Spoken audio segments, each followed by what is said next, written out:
untuk materi berikutnya dari Pak Parin. Silakan Pak Parin. Beliau ini adalah pelaku sekaligus juga nanti akan menarik soal akan ketika beliau membicarakan soal pemasaran juga aktif dalam lembaga pembiayaan ini. Silakan Pak Parin, silakan. Monggo. Sudah tersangka ya Mas. Ya. Baik, terima kasih, selamat siang Pak Menteri. Terima kasih sudah hadir di forum ini. Selamat siang Mas Rene, tadi sudah berbicara lebih dulu, Mas Ratomo, Mas Rija mungkin mendengarkan di situ, Mas Teguh Yono, Mas Adi Subogo, terus Pak moderator kita yang pertama tadi, selamat siang, dan rekan-rekan semua selamat siang. Jadi kalau saya memang latar belakangnya ya pelaku, ya. Jadi saya memang petani, sekarang jadi petani, sebelumnya saya di koperasi Pak Menteri, saya di Kredit Union sejak tahun 2006. Jadi tahun kemarin lalu saya menjadi petani. Jadi kalau kita coba coba pikirkan tentang petani. Petani itu sebenarnya ya skillnya lengkap sekali. Jadi mulai dari dia memperoleh dia sendiri yang melakukan, mulai dari dia memperoleh lahan, mengolah lahan, kemudian persiapan tanam, menanam, merawat, memelihara, memanen, itu sampai menjual ke pasar itu dilakukan sendiri. Jadi kalau perusahaan kan tidak bisa, itu harus ada departemen tersendiri. Kalau ini dilakukan sendiri, dan itu pengalaman real saya di lapangan. Jadi skillnya sebenarnya lengkap, cuma mungkin kondisi petani yang kita lihat saat ini itu tidak mendapatkan apa yang harusnya mereka dapatkan sesuai dengan skillnya. Mungkin itu karena ini saya mau masuk ke materi langsung. Jadi kalau melihat sebenarnya sebelum Mas mendirikan CU dulu itu kita mengadakan sedikit survei dan mengadakan analisa. Pada umumnya petani-petani kalau di sini di daerah kami di sini di Purbalingga itu kebanyakan itu adalah petani-petani palawija, sayuran, sama padi juga pangan. Jadi permasalahan-permasalahan yang mereka hadapi itu pada umumnya yang pertama adalah permodalan. Jadi permodalan yang saya kira yang paling besar, yang paling sering menjadi permasalahan di mereka adalah permodalan. Permodalan itu terus permodalan untuk usaha taninya. Jadi mulai dari pengolahan, bibit, pemupukan, kemudian obat-obatan dan sebagainya, itu permodalan itu menjadi permasalahan. Oleh karena itu saya kira perlu ada dukungan dari lembaga-lembaga keuangan, ya mungkin tadi bisa perbankan, koperasi dan sebagainya yang serius untuk mendampingi petani, lalu memberikan sokongan permodalan kepada petani sesuai dengan dinamika produksi pertanian itu. Jadi kadang kan disamakan antara, misalnya di lembaga keuangan itu disamakan antara memberikan permodalan kepada orang yang punya pendapatan bulanan dengan petani yang punya pendapatan yang musiman, karena dia punya pendapatan itu setelah panen. Nah ini kan masih sedikit yang memberikan seperti itu. Juga saya kira juga mengurangi permodalan yang keluar dari mereka adalah subsidi-subsidi yang tepat ke petani. Jadi sekarang sih sudah ada pupuk subsidi, tapi kadang ya masih rebutan dan masih langka, karena memang di lapangan itu masih banyak yang mestinya tidak untuk dia tetapi diambil sehingga ketersediaan itu langka. Seperti saat ini orang susah cari pupuk di daerah sini, di kecamatan saya ini, di kecamatan Kemanggon. Padahal sekarang sudah saatnya untuk pemupukan karena padi sudah berumur 2 minggu sampai 1 bulan. Tapi orang cari pupuk susah. Terus permasalahan kedua yang terbesar dihadapi petani adalah pasar. Tadi saya kira sudah diungkapkan oleh Mas Rene sama Mas Tomo tadi, pasar ini penting karena memang produksi produk pertanian itu bagaimanapun menghasilkan ada resultnya, ada yield-nya itu kalau sudah masuk ke pasar. Tanpa ke pasar itu mereka tidak bisa mendapatkan hasil. Jadi perlu ketersediaan pasar. Ketersediaan pasar itu seperti apa? Saya kira tadi di depan sudah dijelaskan. Ada proses distribusi, kemudian ada apa namanya pergudangan dan sebagainya yang disiapkan untuk petani. Dan ini selalu menjadi permasalahan. Maka kalau kita coba, ini berhubungan dengan pasar ini. Jadi kalau kita coba teliti atau perhatikan, sebenarnya petani itu jatuh miskinnya itu pada saat panen, terutama panen raya. Karena pada saat panen itu harga, karena memang ya supply and demand, memang itu kalau sudah masuk ke pasar ya hukumnya supply and demand. Suplainya cukup besar, tetapi demand-nya tetap, sehingga itu harga pasar itu menjadi turun. Itu nilai produk mereka itu menjadi rendah. Dengan demikian, saya kira pendapatan dibandingkan modal itu ya rasionya menjadi sangat kecil. Jadi pendapatannya atau rendemen hasilnya itu sangat kecil. Ya. Jadi sebenarnya kalau pasar ini tersedia, mungkin permasalahan modal itu bisa teratasi. Karena memang selalu mereka mendapat margin dari usaha mereka. Tapi kan selama ini petani selalu ketika mau mulai tanam itu selalu berhubungan dengan permasalahan permodalan. Permasalahan selanjutnya adalah bahan baku ketersediaan. Jadi ketersediaan bahan baku apakah sablotan, saprodi di petani. Yang seringkali ini petani belinya harga normal berapa terpaksa harus beli harga yang mahal karena memang tersedianya ada itu. Yang terakhir adalah kualitas produk, maksudnya kualitas produk dari petani. Ya seperti daerah saya ini petani itu kan masih daerah kami di sini itu petani itu masih petani alamiah lah, masih tradisional sehingga itu sangat tergantung dengan iklim. Beda misalnya kalau pertaniannya sudah canggih, sudah modern, lalu ada greenhouse pakai terkondisi. Mikroklimat di pertanian itu terkondisi, itu mungkin bisa menghasilkan produk-produk yang seragam, yang standar kualitasnya seragam. Tapi kalau di sini kan tidak ya. Seperti kemarin itu saya tanam cabai, musim hujan ya busuk semua, lalat buah dan sebagainya, karena emang ya tidak ditutupi. Mungkin kalau dia pakai greenhouse bisa terkondisi semua. Nah, sehingga mungkin ini perlu mungkin ada penelitian tertentu atau penelitian yang dilakukan oleh pemerintah untuk menghasilkan atau memproduksi benih-benih yang apa namanya yang bisa sesuai dengan iklim yang ada di daerah petani di mana mereka bertani.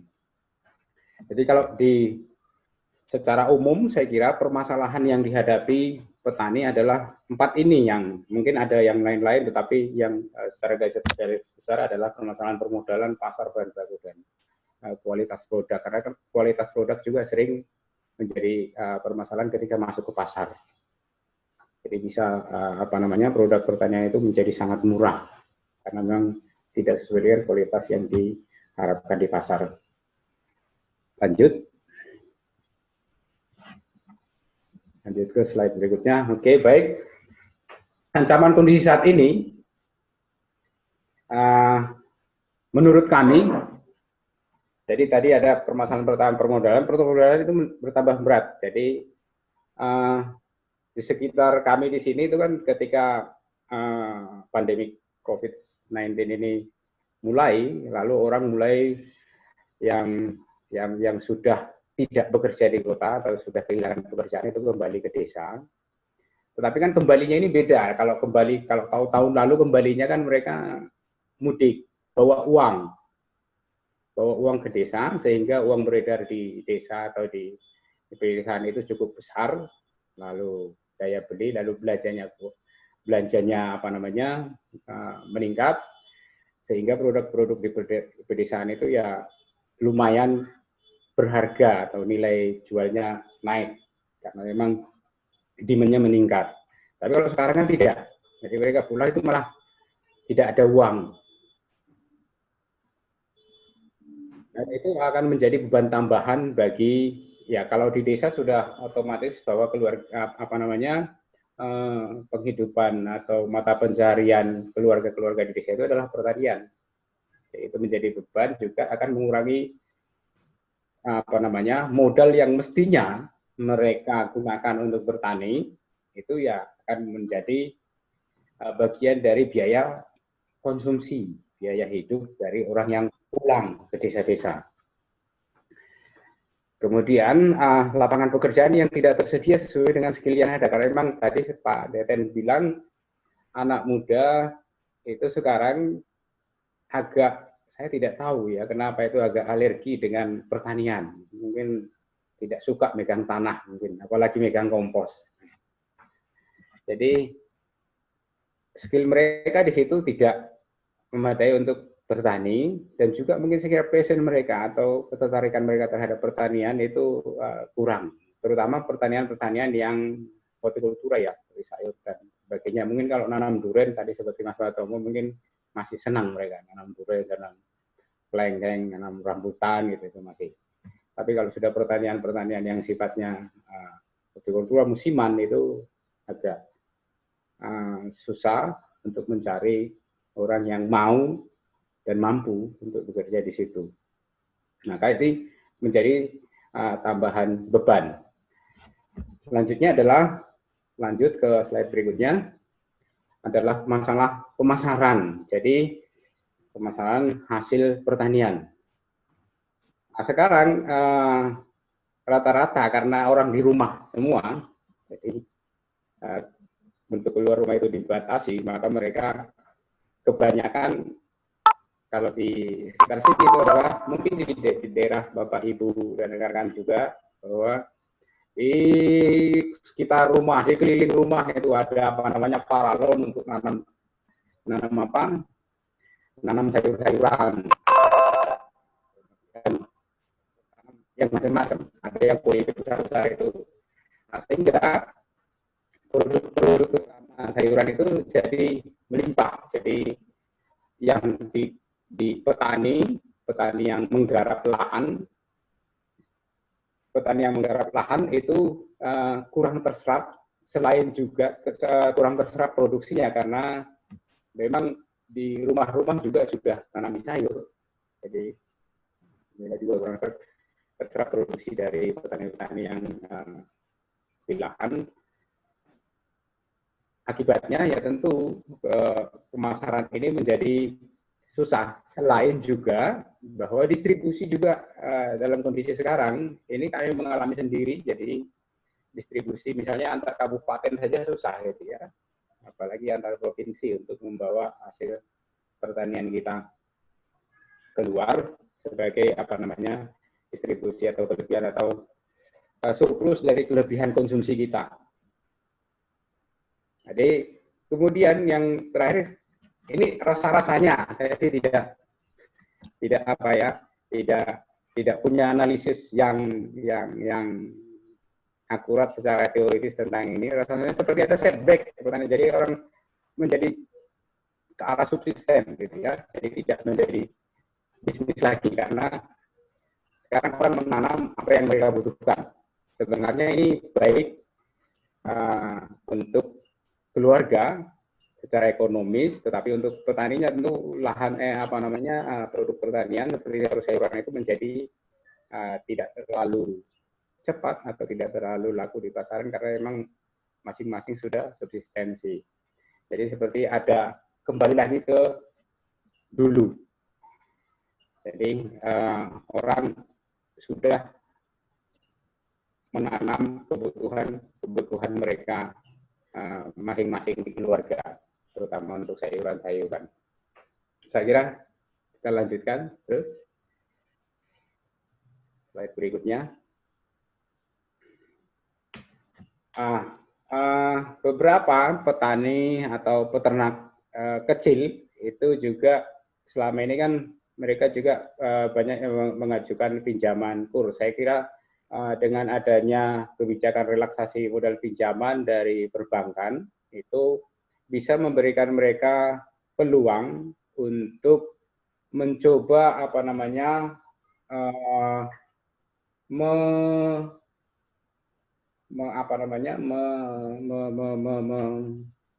kreasi cara-cara atau produk-produk baru, produk-produk atau tanaman-tanaman yang baru di pertanian, karena mereka punya waktu. Jadi rata-rata sih kalau saya tanya teman-teman itu ya mungkin sekitar 6 sampai 8 bulan itu penundaan asuransi, sehingga mereka masih bisa bernapas. Jadi tidak dikejar-kejar tagihan terus-menerus. Nah, sehingga itu masih punya peluang bagi mereka untuk coba mengevaluasi lagi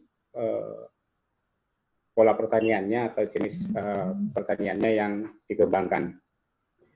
Kemudian perubahan iklim mempengaruhi pola produksi. Ya, ini kalau di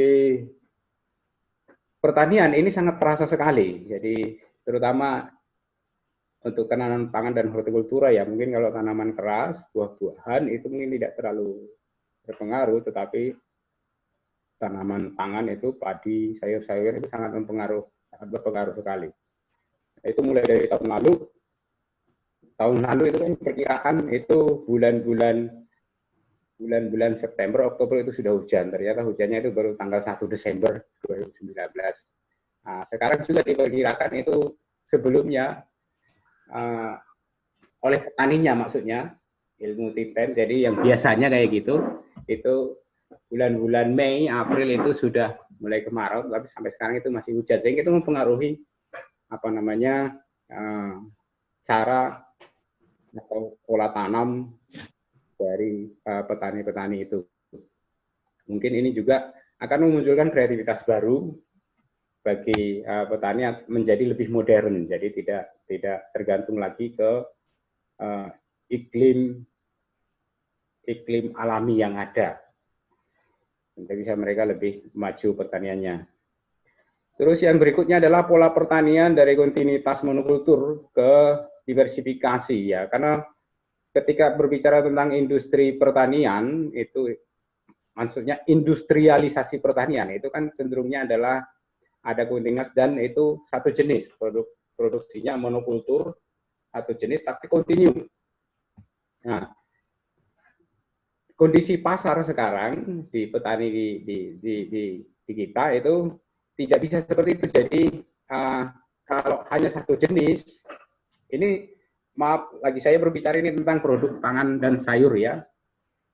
Kalau hanya sejenis itu harga jadi bisa nggak nutup biaya produksi dari pertanian itu. Maka petani itu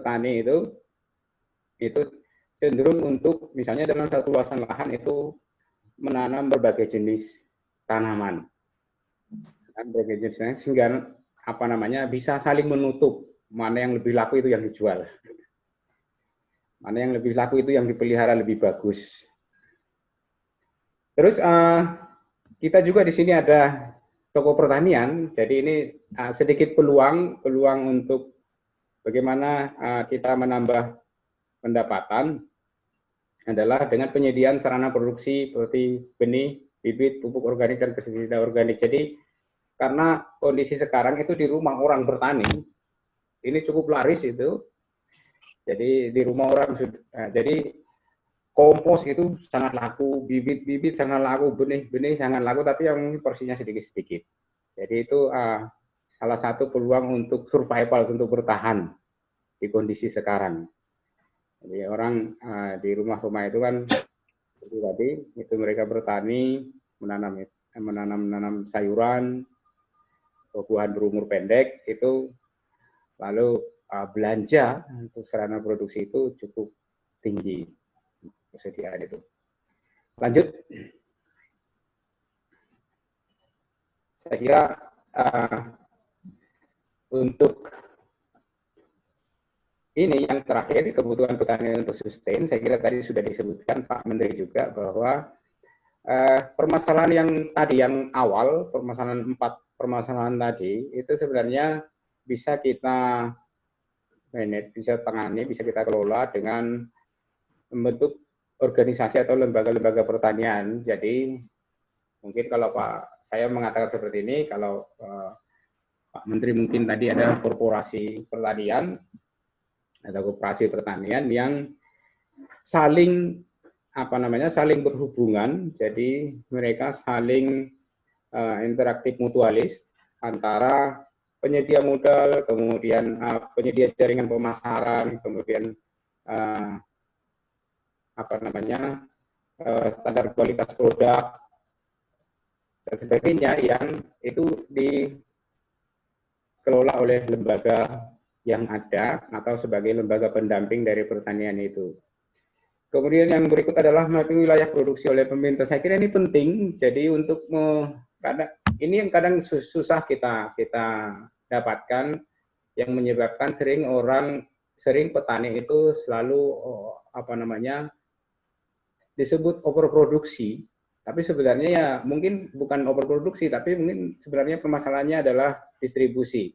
Tetapi permasalahan informasi wilayah-wilayah produksi ini penting sekali saya kira untuk petani. Jadi misalnya contoh bahwa dinas pertanian atau PPL, ya orang dinas pertanian lah yang turun ke lapangan di desa-desa atau di kecamatan-kecamatan itu menginformasikan bahwa petani di sini sampean Bapak Ibu tanam ini saja, tanam cabai, jangan tanam terong karena terong itu di daerah Kebumen itu sudah banyak ditanam.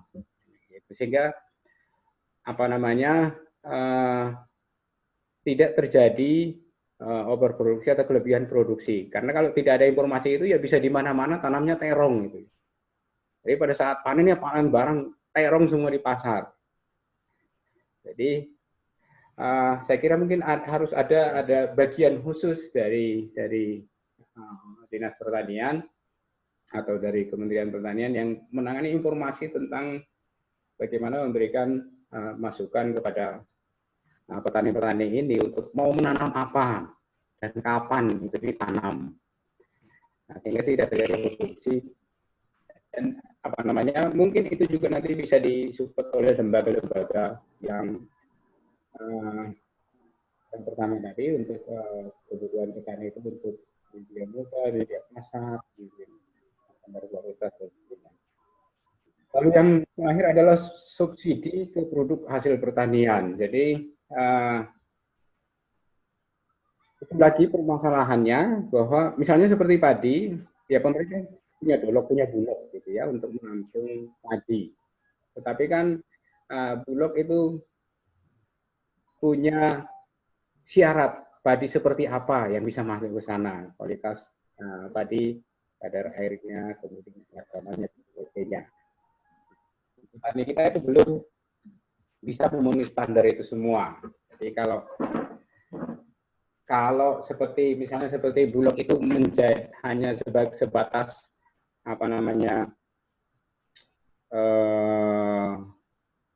pergudangan atau toko raksasa atau toko besar, ya akan seperti itu. Tapi ketika fungsinya lebih diperluas menjadi juga pendamping atau penyerap produk pertanian, maka mungkin ya di sana akan ada bagian yang akan menangani produksi produk pertanian yang belum sesuai. Jadi mereka standarkan sendiri di sana. Jadi padi seperti apapun masuk, nanti mereka yang akan melakukan pengeringan, sortase dan sebagainya di sana, kemudian yang mengklasifikasi. Karena kalau petani diharapkan seperti itu, ya petani harus modal alat pengering, kilen aja beli berapa kalau mau kadar air seperti itu. Padahal iklim kondisi cuaca juga itu tidak selalu panas ketika panen. Akhirnya ya tidak bisa masuk ke sana, tidak bisa masuk ke bulog padi dari petani karena ada syarat itu. Akhirnya yang masuk ke sana punyanya siapa ya? Punyanya juragan, karena dia mampu menyediakan kiln tadi untuk pengering. Saya kira demikian sharing sedikit dari saya, Bapak Ibu dan rekan-rekan. Perhatiannya saya ucapkan terima kasih. Saya kembalikan ke Bapak Moderator. Monggo. Terima kasih Bapak Parlin.